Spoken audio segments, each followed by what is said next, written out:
Jonah was alive today, we'd probably be thinking he was some kind of Zionist. He was so pro-Israel, he didn't really want any of people that were not pro-Israel to even get along. He just assumed that they didn't even survive.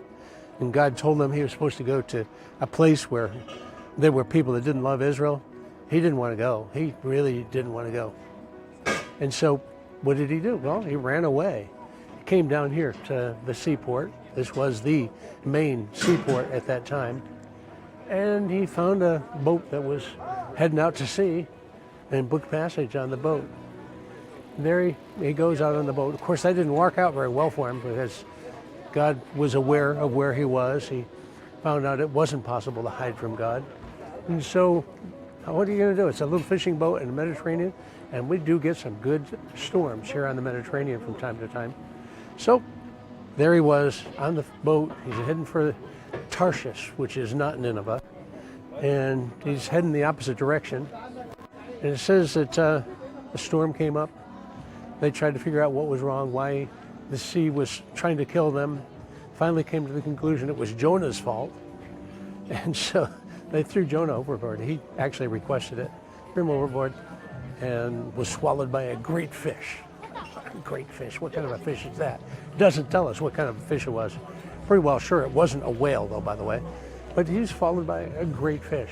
And so he was swallowed by this fish. Now, the Jewish tradition says he died, and probably did. And he's in that fish, probably dead, for 3 days. When he comes up on the shore, he's just as white as snow because the stomach acids in that fish would have just almost eaten him up. Here's a huge miracle. How in the world is he alive? Perhaps alive again. How in the world is he even a whole person? You know, the body was intact. He didn't dissolve in the stomach acids. What an awful place.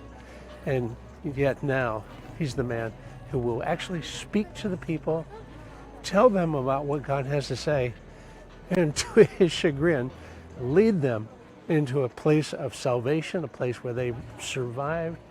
Wow. You know, Jonah, as a good Zionist, probably didn't want to see his enemies succeed.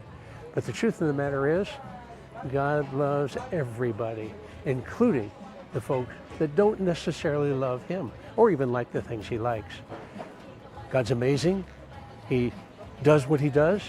And whether or not Jonah wanted to be God's messenger of salvation, nevertheless he was the one who brought redemption and security to the people of Nineveh. Amazing.